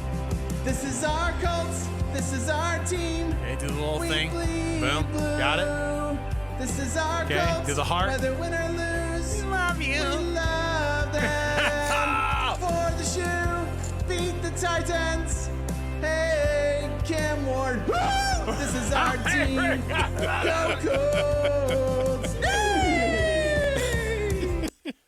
Making bronies cool again. There you go. All right. Oh, my gosh. It's so stupid. Hey, on Wednesday, JJ and I are going to be out at RGS Exteriors from 3 to 6 all day long. Check us out right there during our program at RGS. Tim Jr. and his guys are going to be hanging out with us out there at RGS Exteriors in West Jordan. We'll take a break. We'll come back. We've got sound from the University of Utah, some takeaways from Kyle Whittingham's Baylor press conference right around the corner, 97.5 the KSL Sports Zone. It's another battle for the Aggies, and the KSL Sports Zone has it covered. The Aggies head south to Las Vegas for a Saturday afternoon showdown against UNLV. Your home for all the play-by-play coverage of Aggie football is right here on 97.5, the KSL Sports Zone. You're locked on to JJ and Alex on 97.5, the KSL Sports Zone.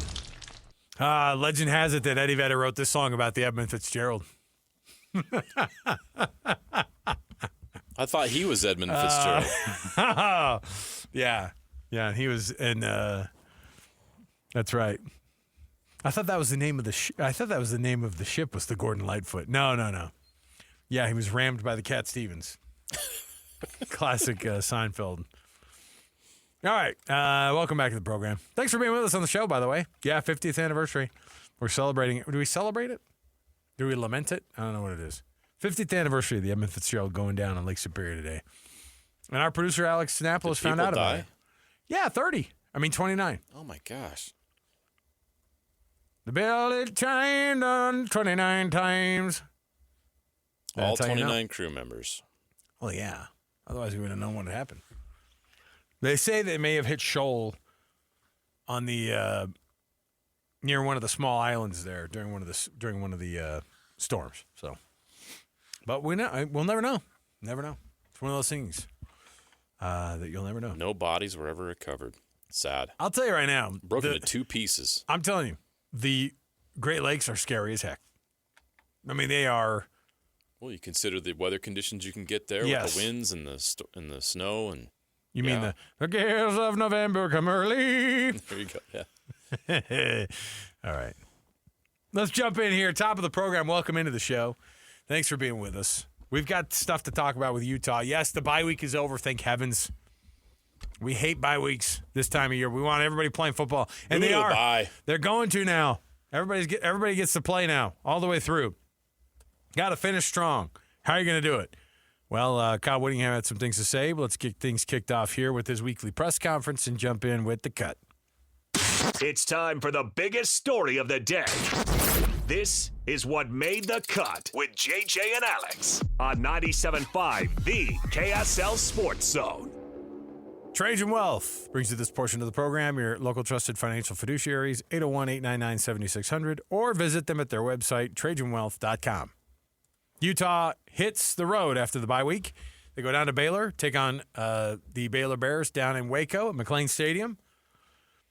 It's not an insignificant trip. You got to go anywhere in the Big 12. It's a big deal. You got to go somewhere in the state of Texas. It's also an added bit of difficulty. A wounded dog like a bear. A wounded bear like the Baylor team is right now. Still weapons to be recognized for sure. Sawyer Robertson, one of the best in the country when it comes to throwing the football. And them, like TCU, they just have not had the success that we thought they were going to be having, even though they have a phenomenal quarterback under center. Sawyer Robertson Kyle Whittingham talked about what he presents as a problem in terms of being this is a guy who they produce yards, man. They get it done. The question is can they stop Sawyer Robertson enough to be able to not just limit him, but also to keep their offense on the field and to keep grinding down. The way they've done it is they've run the football so effectively this season. Here's what Kyle Whittingham said about limiting that Baylor offense. They got 3 really productive receivers, a really productive tight end, catches everything. They also have a really good back. He was a 1,000-yard back last year, and he's closing in on 1,000 this year. So they've got weapons around him, and the offensive line is playing efficiently. Number 1 thrower in the league as far as yards per game. I believe he's number 1 in the league in total offense per game, and he's got a good supporting cast. He does not run as much as the quarterbacks that we faced this year, but he likes to beat you from the pocket with his arm, and so we've got to find a way to not let him get comfortable back there and just go through his progression. We got to speed things up. Okay. He's a tough quarterback, but it's weird because they haven't been able to convert that into wins as much as they thought they were going to this season. They've been close. They've had some heartbreaking losses. But you're right. They've been good but not good enough. Will they be good but not good enough again this weekend? The Utes certainly hope that is the case. I like the matchup for Utah. I don't know if Baylor has they've got guys up front, but they don't. This is not Texas Tech that Utah's facing this week. How much pressure can Utah put on Sawyer Robertson? How does he respond to it? We saw Utah play Baylor last year at full strength. They just absolutely crushed them. Yep. Now Sawyer Robertson didn't play until the end of that game, but outside of that, it just feels like on paper Utah matches up really well with this team. Even 2 years ago in that weird game in Baylor, right? It was hot and all the issues that Utah had throwing the football quarterback, and finally got Nate Johnson in there and found the end zone late.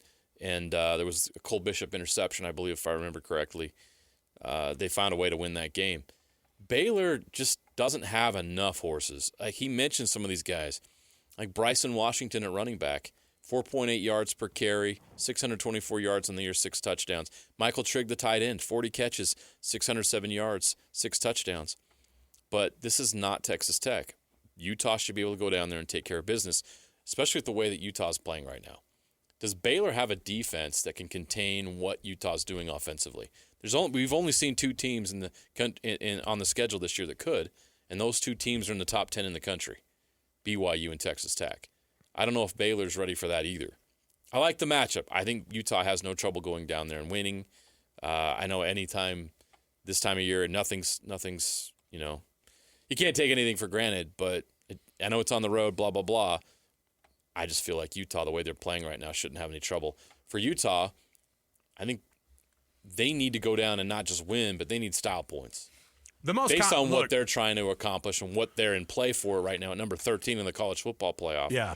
That's key for them. The most confident team in the Big 12 is Texas Tech, and it's like not that far back from them is a very confident Utah team right now. I agree.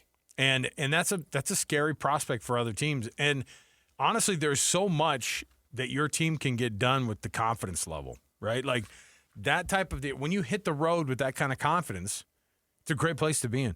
And everybody knows what Utah can be and what they can bring. And it's scary for other teams. They've seen the numbers. What's wild is you have Devin Dampier at quarterback. You've got this team that is producing just this massive amount of offense every week, but you're not looking at it and going, that's an MVP of the league. This guy's an MVP. You see what I'm saying? Like They do it with a lot. They do it with a lot of guys running the ball. They do it mostly running the ball. And that's going to be the other question is, can Ryan Davis continue to be a target that Devin Dampier can hit? Can they incorporate the tight end still? Do they keep that thing going where they're just running for between 280 and 330 yards a game? That's crazy to ask, but at the same time, that's what they've been doing every game. Let me throw a stat out there that shows you the contrast I see in this game and why I feel so confident in a Utah victory. Defensive stop rate. Okay? Utah is 7th in the country at 77.3%. They allow 1.35 yards per drive. Baylor is 114th in the country, 53.3%. They allow 2.72 yards per drive. So Utah doesn't give up much on the defensive end, and Baylor gives up too much. I mean, Baylor's in the area of like UCLA and, Utah State. They're not great defensively, and I think Utah is going to be able to contain and put pressure on Sawyer Robertson. And on the other side, I just don't know if Baylor has an answer for the versatility and the creativity that Jason Beck's offense brings to the table. In order to do that, you got to have an advantage in the trenches and the athletes on the back end to handle Utah's athleticism. Texas Tech had it, BYU had it, nobody else has had it. And that's why you've seen the scores. Baylor got blown out by Cincinnati in Cincinnati. I know it's on the road. Utah, we just watched them absolutely smash and destroy Cincinnati. I just don't know why Baylor would have any confidence that they belong in this game with Utah, other than it's at home and they're going to be highly motivated to play one of the best teams in the country. Just on paper, this matchup favors Utah is my point. Clearly and definitively. If Utah goes down there and blows it against Baylor, then we need to talk about Utah blowing it. Because this is a game they absolutely should dominate. Yeah, and I just don't think. I mean, they've hit a stride that I think that. Yeah, I think Texas Tech is there with the having that type of performances and hitting that stride as well. But here's what's interesting about Kyle Whittingham. He talked about what they did during the bye week. Talked about recruiting and how that's a big deal for them, obviously. But there is some stuff that they're limited by. Here's what he brought up about trying to recruit during the bye week and trying to make sure they're keeping the rules on top of it.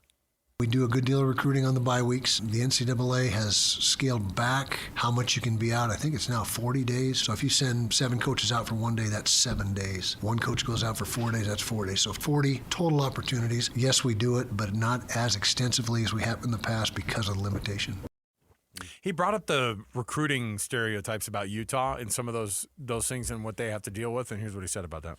I wouldn't say more challenging. I would just say more of the same, what we've dealt with for years. They say, oh, you're going to want a trip to Utah. You're going to, dirt roads and covered wagons, and each coach has 6 wives and all that stuff. And so yeah, we have come across this before. It's something that is part of recruiting. You just got to, say, hey, come up here and take a visit and see what you think, decide for yourself. And I don't know if we've ever had a guy say, no, I'm not coming because of all the things I've heard about it, So it really doesn't have as much of an impact as I'm sure that people that are negative recruiting would like it to, but we have learned to deal with that through the years. Wait a minute. I hope he was tongue-in-cheek. Are teams still using polygamy and dirt roads as negative recruiting towards Utah? Have they not had enough exposure on ESPN that recruits out there don't know what Utah is and don't know what Salt Lake City is? It's not that they don't know what it is. It's that there's so much noise out there that someone could go, I mean, this is absolutely used against. And every program. But look, if you could bring up a stereotype of any school, okay, think about it like this. If you are Sonny Dykes and you've got a kid who's visiting you in the Dallas-Fort Worth area, right? And you've got a kid who's going to go out and visit Joey McGuire. Well, have fun out there in West Texas. I mean, your parents, they live right here in Crowley, right? I mean, that's like a 10-hour drive to get out there. But anyway, have fun out there, right? Or to say how... Oh, I mean, all that's out there is just a bunch of flat plains and oil rigs. It's like, I think we've gotten a little bit past that, but they can't shake that view still. And hey, the 6 wives, that brings people here sometimes. You know what I mean? In 2025, maybe so. I do think it's funny. Coaches will use whatever. You know who the type of coaches are who do that? It's the same guys who go, well, I mean, they're an older team. They're mature. They certainly got a lot of older team. I mean, they got those guys. They got full-grown men playing our guys who are only 18. It's the type of coach who says that, who's the same guy who goes, I mean, you go out there, you're not allowed to drink in that state. It's a dry state. You know what the reality is? There are more dry counties in Texas than there are any dry anything in Utah. Really? Oh, 1,000%. And in the South, you have handfuls. You have handfuls of counties that are dry still. This is wild. It's wild. Now, it doesn't fit the narrative because you still have, the same thing. What do you say about West Virginia? Oh, yeah, those backwoods moonshine making, hicks. Yeah, have fun out there. I mean, they barely even, I don't even know if they have all the telephone lines still all hooked up to go up there. You have to marry your cousin if you live in all West have Virginia. fun out there. Y'all have fun out there. Good luck with your cousin in West Virginia. They have all the stereotypes at every school. Whatever you can say is a recruiting advantage, right? Now, I love being able to. I love that they had to ask Witt about the rankings because the guy hates responding to it. However, I've told you that I've got a point I want to make with this. Here's what he said about being ranked right now in the college football playoff, where they're at the first round of rankings. I think it was a nice show of respect for our program from the committee to rank us where we were ranked. But again, we got to take things 1 week at a time, and that's exactly what we're doing this week. And not to not have a better answer for you, but that's just how we're handling it. Okay, I want you to go. Here's the thing. Kyle Whittingham is one of the, if not the most respected coach, like from a tenure standpoint. From a what other coaches think about him standpoint. I'll play for you what we played a couple of hours ago when we talked about BYU and Joey McGuire. Here's him talking about BYU as an opponent after they beat him, but also just as the conference. And I want you to listen to it because he said what he had to, which is like, yeah, I think it was a nice bit of respect that, we appreciate, we like getting those rankings. And then he just wants to move right the hell on to something else because he doesn't like talking about the rankings. And I get why, but I want him to shift it more in a direction of what Joey McGuire did this weekend, which is this. I have so much respect for BYU. I do, man. I was really excited whenever they joined the Big 12 because I think that they carry a lot of weight and a lot of respect. I think that I have a lot of respect for them entering a conference and not playing an independent schedule like other people. Y'all already know who that is. And so I have a lot of respect for that. I mean, they're earning their right just like everybody but a couple of people in the nation are earning their right through conference play, and playing in some really tough places. I think he's talking about UMass. For sure. Play that independent That has schedule. to be the independent he's No, referencing. but what I'm saying here is this. Witt doesn't love to talk about the rankings, doesn't love to talk about other stuff outside of his own program. And I get it. I mean, he's got that formula has worked for him. I wish that he would use his platform as being one of these guys who is so respected to say, hey, look, and weaponize your team and weaponize. I don't care that he talked about BYU in there. That wasn't the point wasn't to talk about BYU there. Oh, I have a lot of respect for BYU. What it is a coach who swings a lot of weight right now in this conference, in Joey McGuire, saying that's a really good team over there, and they're doing stuff that independents that are out there, Notre Dame, wink, aren't doing, which is playing a conference schedule. Every coach in the ACC and in the SEC, they do this type of gamesmanship, and you have to do it if you're going to be a big league. Witt, I wish you would go out there and say, we need, for the sake of your own program, by the way, you've got to be your best PR guy. All right? Go out there and say, we deserve to be in there more than a team like Notre Dame does. And that's no offense to the Irish because I think Marcus Freeman's a good coach. But they're not playing a tough enough schedule, and their 2 losses at the beginning of the year, and then not having games that mean that much and not having to play in a conference championship and not even having to face that idea of a conference championship game or playing against teams week in and week out that are in a conference, I don't think it's a good enough schedule. And so if you're going to put us up against a 10-2 Utah team up against a 10-2 Notre Dame team, you need to consider who the conference team is there and who they have to play. And losing to BYU and losing to Texas Tech on a schedule like this is a lot more difficult of a go than you playing against teams that don't matter. A Miami team that looks like trash now, and a Texas A&M team that looks like a good win, but I'm telling you, you lost. So I wish that Witt, and tell me this is, I don't know, maybe that it's not something he has to do, JJ. I just wish that the teams in this conference would do more of like what you would never find Kalani doing it because he's too nice, I think. And that's not a diss on Kalani. He just doesn't take time to go, our conference is way better than those guys over here who are playing weaker schedules. And a 3-loss team in the SEC has no business being put in ahead of a 2-loss team in the Big 10 and the Big 12. They need to say it because the other stupid dudes in the other conferences do it. I say it because it's annoying that they get up there and Sark can get up there and go, it's a joke that they didn't put more than 3 teams from the SEC in the college football playoff last year. He spent time in his press conference to say that, and what is he saying? Put us in even though we're going to have 3 losses. They're putting their elbows out on it. And you've got to do the same thing if you're going to be a big conference. Freaking do it. I wish that they would. I wish he would have the guts to get up there and say, hey, by the way, just as an aside, the Big 12 is better than the ACC this year by a long shot. Don't think about putting a second ACC team in. Put a second or even third Big 12 team in because we would wipe the floor with these dudes. Say it because it's true. Don't say it if it's not true, but it's freaking true this year with Utah and Texas Tech. And if BYU can get their crap together, then they might be part of that group too. But to say it, you have to believe it, and you have to have the confidence. And Coach McGuire had the confidence after beating BYU like that on his home field on national TV. Utah just needs a couple more wins, and I think you'll start seeing that. I think BYU needs a couple more wins, and you'll start seeing. I hope they say it. These coaches like, hey, look what we've done as a league. Look where we're at. We're in the top 11 or 12 of the college football playoff 3 rankings. teams are. Maybe it's a top 10 at that point. Yeah. I don't know. But if you've got to get to the point where you got to go out there and politic for yourself and for the league, do it. Because the others are, right? I agree with you. I get fired up because I'm like, look, you deserve to be able to say it. Kyle Whittingham has the pedigree to say. He has the history to be able to say stuff like that. But you got to be able to back it up, is my point. And I think he can. I think they can. And you need to say it right now and be like, look, this conference is better than the ACC. And no one's going to say, well, hold on a minute. What about... No. There's no other team that could really say that. Miami's not there. Virginia was a freaking joke for a minute. Louisville didn't answer it either.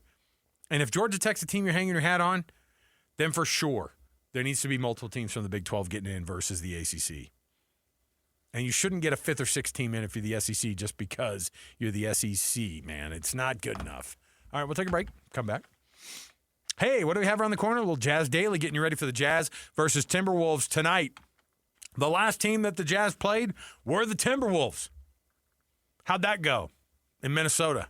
This isn't an NBA Cup game, is it? Whew. Because that one up in Minnesota was not nice. No.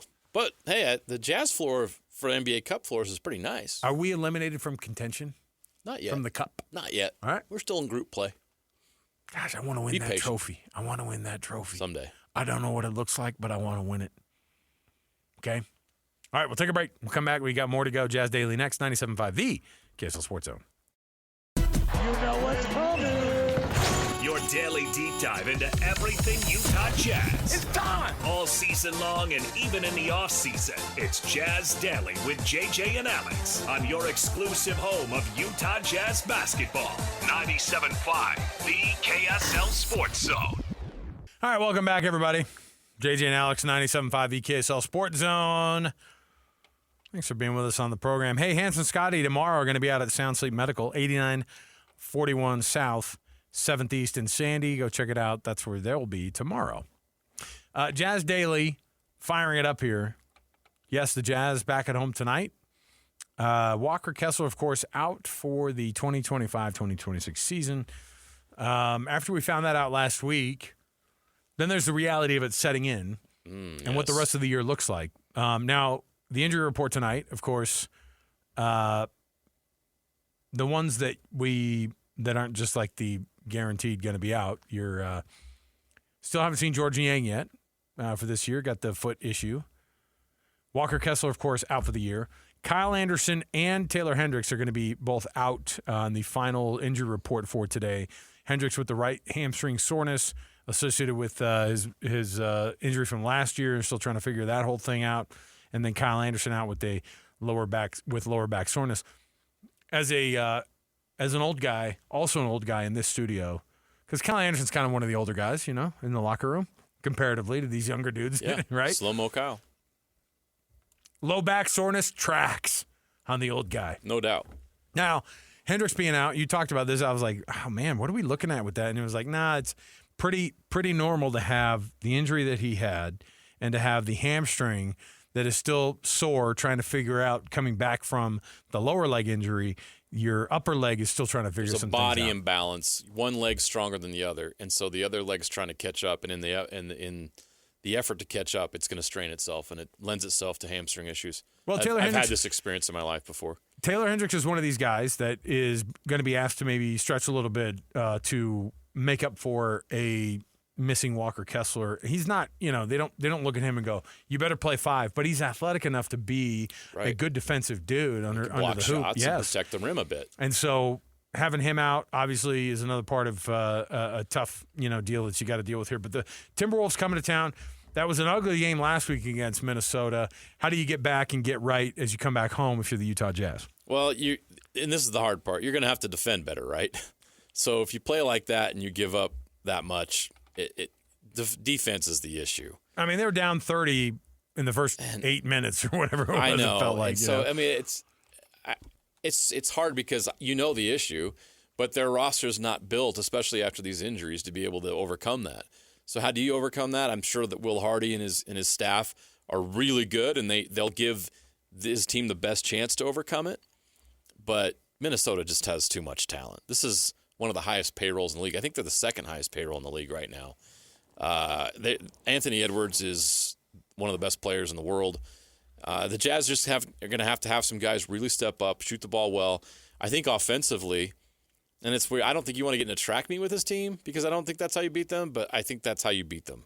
Is Utah is just going to have to be really good offensively, knock down a lot of threes, get hot. Otherwise, they don't have a chance. And you saw how good this Timberwolves team is. I mean, the Jazz lost by 40 last time out. So, the matchup predictor on ESPN has Minnesota with a 72% chance to win this game.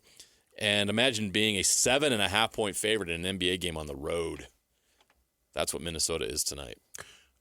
Anthony Edwards missed those 4 games, and then he came back against that New York Knicks team last week. They ended up getting blown out by the Knicks, and so he's kind of slowly coming back here. But look what they've done since. Yeah, it's crazy. 137-97 over the Jazz. Yeah, that's and then 144-117 on the road against the Kings. What? I mean, and again, they're good. They're a legit title contender. I know they're 6-4 right now, and Oklahoma City's 10-1, but Minnesota has made it to the conference finals, 2 years in a row? On top of it, but again, the numbers you're talking about, when you're averaging 140 points over the past 3 or 4 games, that's a pretty good spot to be in.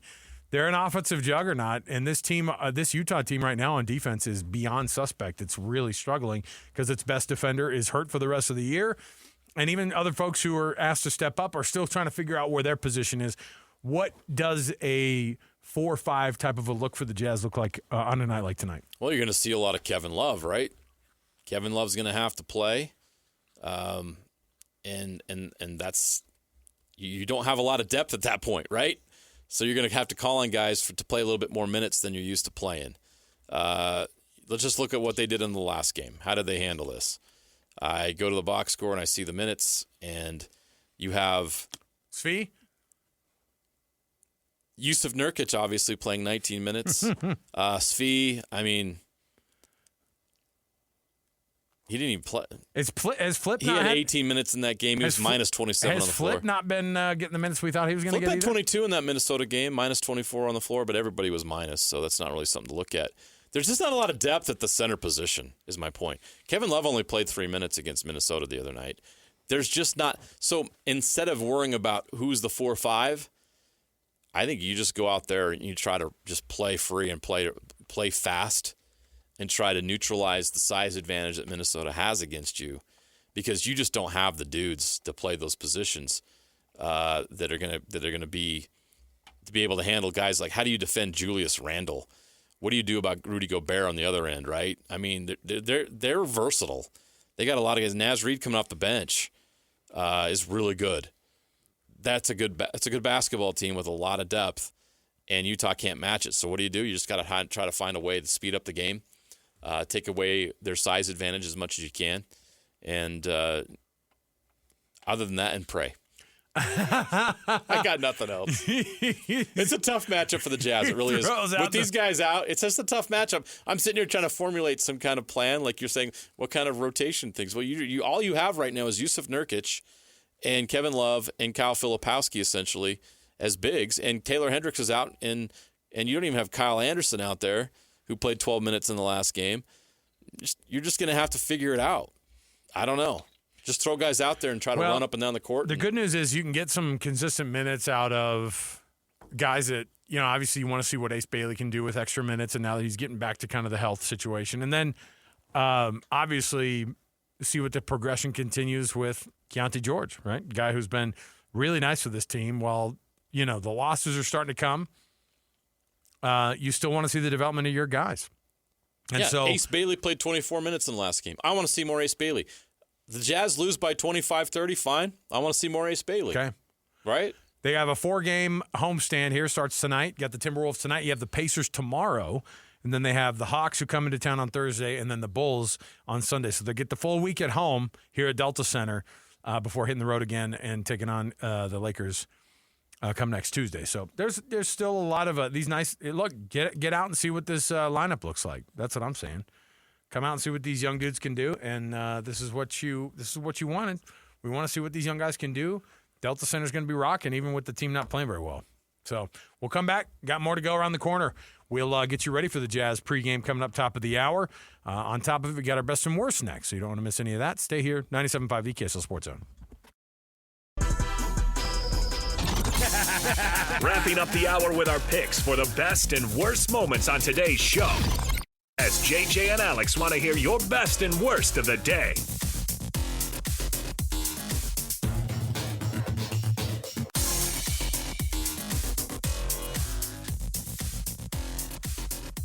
All right, best and worst brought to you by the good folks at the Doug Smith family of dealerships in American Fork, Spanish Fork, and in Linden. Nobody knows cars like Doug. Best and worst. Here's what we've got for you. I've got the Cougs basketball team. I think they moved up to, are they 7th in the AP poll this week? They're now 7th in the AP, yes. Not that it matters this time of year. The AP poll in basketball is the who's who of, we don't know what we're getting right now. We're just going to put some teams up there who have big names on their roster, and there you go. But they went full Timberwolves against Jazz on the other night against Holy Cross. And, took care of them. Utah pulled off Weber State gave Utah all they wanted, and then, of course, Utah State with a big win on a neutral court against VCU. Dude, I was glad to see that. It was good. That was awesome.